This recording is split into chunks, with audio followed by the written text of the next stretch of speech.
Alright guys, so Fula with another video. Shout outs to the whole LDBC. So I've been kind of dragging my feet in regards to my Cuba footage basically. And I'm still working on it. I'm still working on like how I can like consolidate everything that went on into one video basically, because I have a lot of clips and a lot of things that I want to put on here, but I'm still working on it basically. I'm still basically putting the pieces to the puzzle together. It's taking a little bit longer than expected, so please be patient.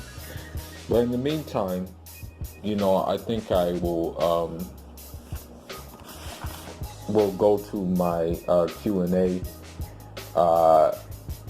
that I was going to do about Cuba, and I took some questions, and I took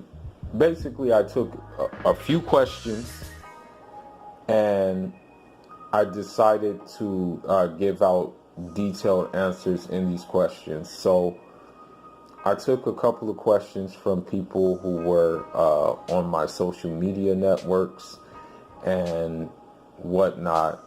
And so I'm just going to go ahead and answer these questions the best way I know how.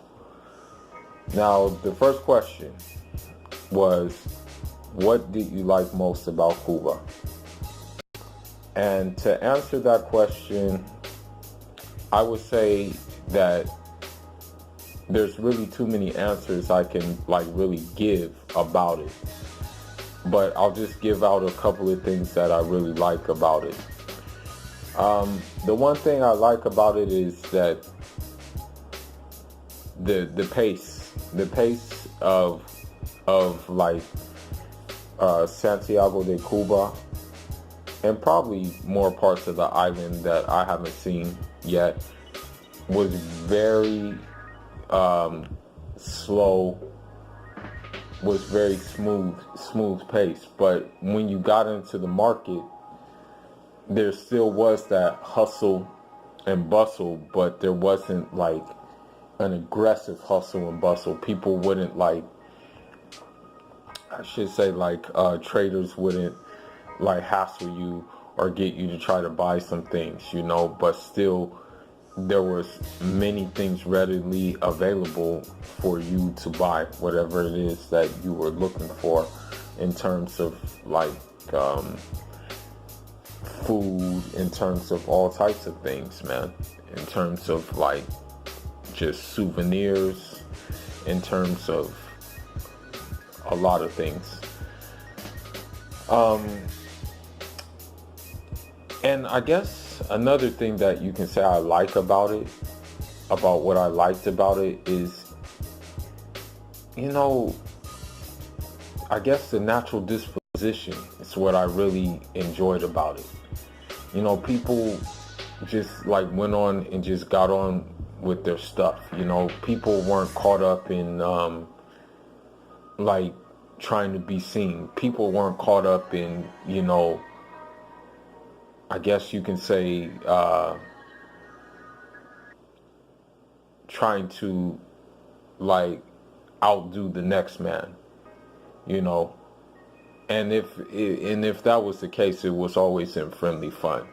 I understand that from taking my shoes off and joining in a street soccer game. They take it very serious there. It's very competitive. And I'm really surprised that, Cuba doesn't have more, football players in the leagues, in the soccer leagues. I'm very surprised, but, I guess I can see why, due to the, political thing going on there. Another thing that I liked about Cuba, is I just like the fact that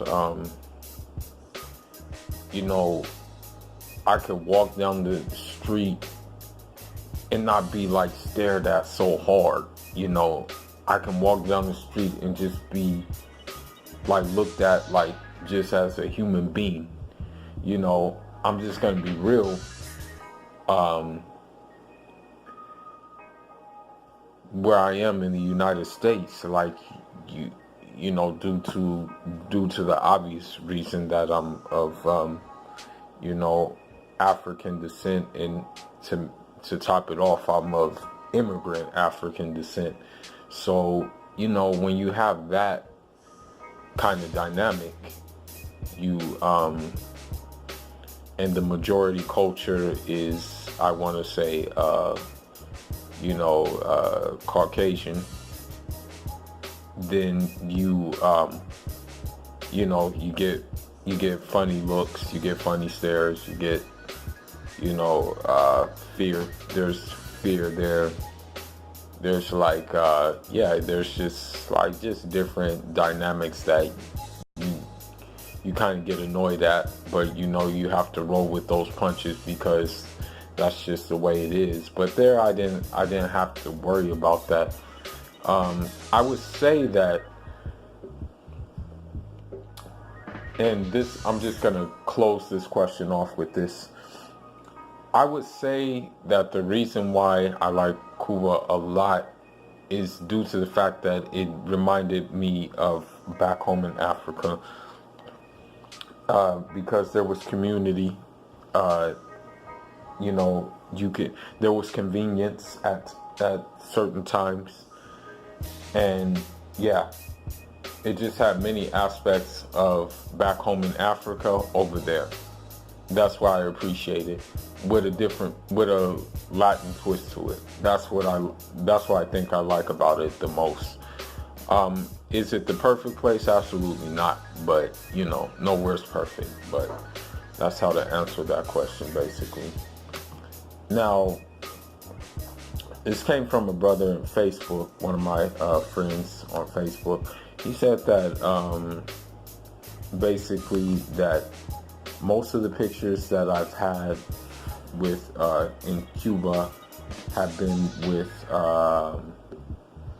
Caucasians. He's like, are there more Caucasians there than black people? And what I will say is that absolutely not. You know, absolutely not. What I'm going to say is that what I will say is that in Cuba, it's, I want to say I want to say that Cuba is basically Cuba is kind of like, in a way, Cape Verde. Because with Cape Verde, you have just a melting pot of just different shades, different hues, different looks, and whatnot. But put it this way, with those different shades, different hues, and whatnot, were to step foot in the United States, they would not be considered white. You know, Cuba has, you know, different colors. I mean, some are jet black African that I could take back to my village and they would fit right in. Some even look North African, like you can put into Morocco, you can put into Tunisia. And I think that has to do with the fact that, you know, the Moorish background, you know, the Moorish element that may have creeped in during the age of discovery. And so, you know, you then have of course, like the mixed group, which may be what we call mulatto, you know. Definitely there's a very big presence of that there, for sure. And then you may have the majority European descended. But I will tell you this, that was a minority there. You know, it was a very, very small minority there. Most of the people you saw look like they belong in parts of North Africa, look like they belong in parts of West Africa, look like they belong in parts of the Amazon, look like they belong in parts of, I want to say,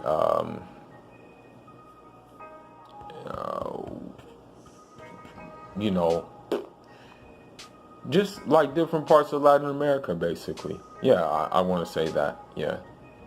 So that's the way I can say that. Now,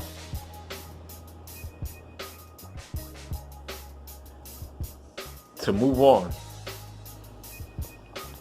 and this will probably be the last question, but if anybody else wants to submit questions, like on below the comment section, then I'll do a part 2, no problem. If you have any questions at all, you know, I'll be happy to answer them. Now, someone asked,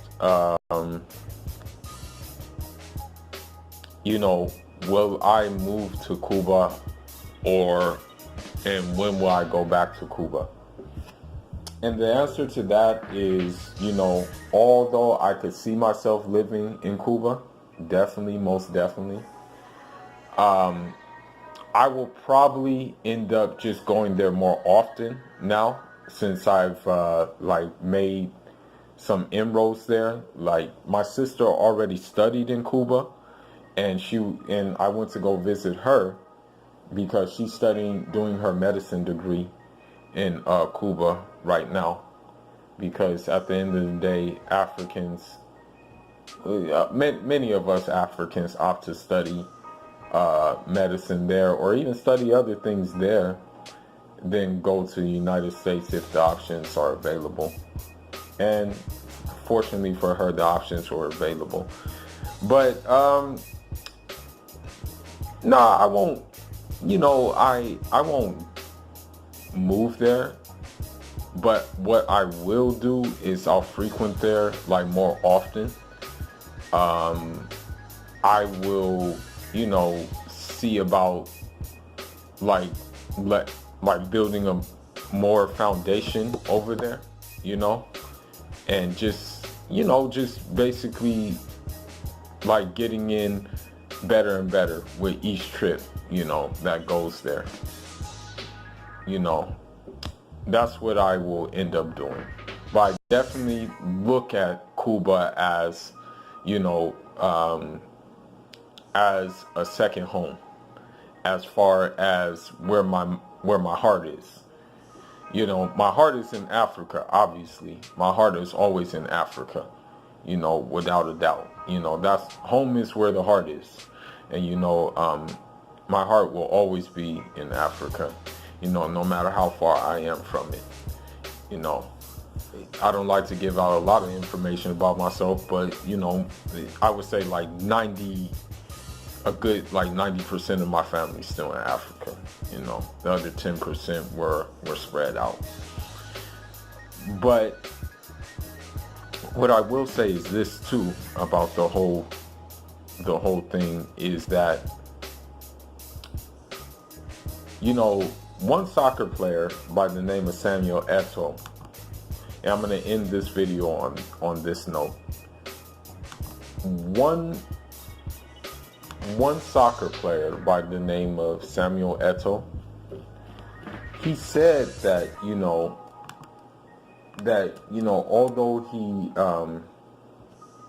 he lives in Europe, basically, that he sleeps in Africa. So let me look up the quote real quick, and it's an old article.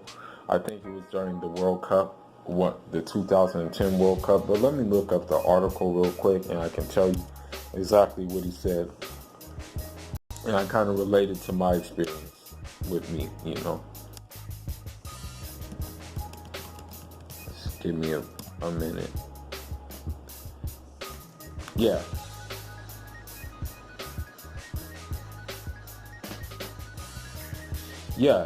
Samuel Eto'o, you know, Samuel Eto'o said that that he lives in Europe, but he sleeps in Africa. And he kind of went into this. I'm gonna go into this this quote, what he said basically. Let me find what he meant exactly by it in this article. This is when he was on. I think this was when he was in Inter Milan.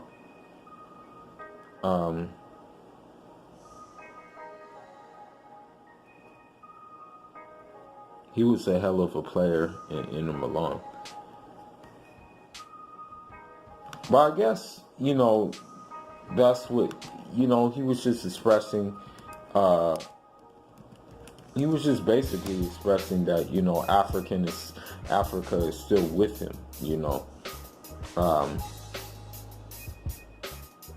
and that he never forgot it, He never like let go of that. And that's how I feel, although I'm here in, although I'm in, in quote unquote America, my heart is in Africa, and now the extension of Africa, which is Cuba. And, God willing, that my next trip after Cuba will be Venezuela. It'll probably end up being there too. Because the reality is, whether we like it or not, the African presence in these places is very, very strong. And so that's why I like to visit these places, because, I'm going to be honest with you, the tickets to go to Africa right now, especially summertime or springtime, are very high, whereas tickets to Latin America are relatively cheaper. And what I will say is that I like the fact that in these places in Latin America, most definitely in Cuba especially, that you can just get a slice of home, which is a little bit closer to you, And yeah, man, that's really all I got about that. I will also say, I'm not gonna lie, I like the women, I definitely liked the women. That was one thing I liked about Cuba too, was the women, man.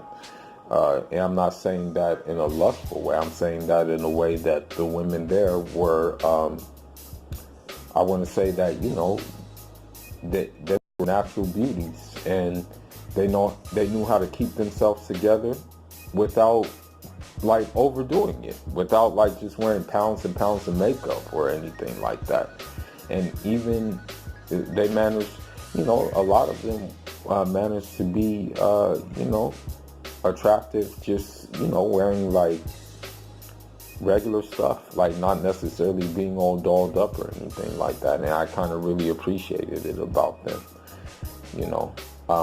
now, I will say that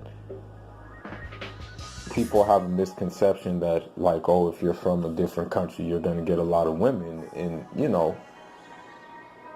you still have to have a mouthpiece to get, like, women in a natural way. You can't just think, like, you're going to show up there and get women, like, that you can whistle at them and stuff like that, and they're going to come. Nah, it ain't going to work like that. The only time that you will get women that, like, at the snap of a finger will be as if you're willing to pay for prostitution, and of course you saw a lot of the European tourists, of course, pay for prostitution. A lot of the older dudes do that, and it is what it is. It's something that happens in every country. Hell, it happens in my country even, you know. But yeah. Other than that, man, that's all I got. I don't want to keep on rambling on. But yeah, the videos are coming soon, man. People been asking about it, but I just got to figure out a way to consolidate everything that I did over there, basically. This is Fuller signing out. I'm John Honor.